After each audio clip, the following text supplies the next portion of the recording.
Good morning सगळ्यांना. तर आज संडे होता आणि आमचे सहजच अचानक ट्रिप ठरली. आळंदी, देहू फिरून यायचं.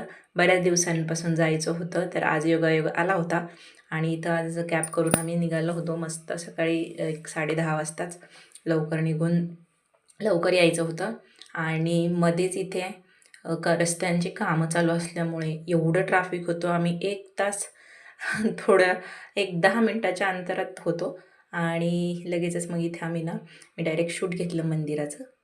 तर देहूगावला जाऊन आम्ही इथे गाथा मंदिरला पहिल्यांदा भेट दिली आणि तुम्ही पाहू शकता इथलं मस्त दृश्य असं दिसत होतं. काहीचं काम चालू आहे अजूनही तिथे आणि इथं माझं चाललं होतं सगळ्यांच्या मागे शूट घेणं.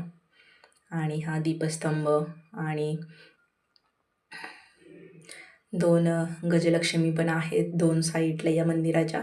खूपच आकर्षक दिसतात आणि इथं पूर्ण मंदिरामध्ये तुकाराम महाराजांचे अभंग लिहून ठेवलेले आहेत. तर ते मी एकदा रील पाहून खूप भारावून गेलेली आणि त्यामुळेच मला इथे भेट द्यायची होती.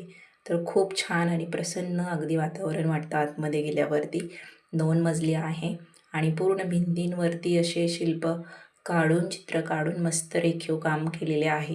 एकदम सुंदर आहे. तुम्ही पण नक्की भेट द्या आवश्यक. तुम्हाला कसे वाटले मला नक्की सांगा. आणि समोरच तिथे खिडकीतून मागे इंद्रायणी नदीचं पण दर्शन होत होतं. त्याच्यामुळे अजूनच त्या मंदिराला शोभा येते. आणि स्वरालीचे, बाबूचे मस्त फोटो काढले. गाथा मंदिरला भेट देऊन आल्यानंतर आम्ही मग जुनं मंदिर पाहिलं. तिथून आळंदीला भेट दिली आणि परतीचा प्रवास परत सुरू झाला. असा काहीसा होता आजचा संडे. मस्त दर्शन वगैरे घेऊन दुपारी खाऊन पिऊन 6-6:30 वाजायच्या दरम्यान आम्ही निघालो. तर असं काहीसं वातावरण होतं. खूप छान वाटत होतं, प्रसन्न आणि सूर्य मावळतीला आलेला. तर हे पाहू शकता तुम्ही कसं दिसतंय. कसं वाटला ब्लॉग छोटा मस्त.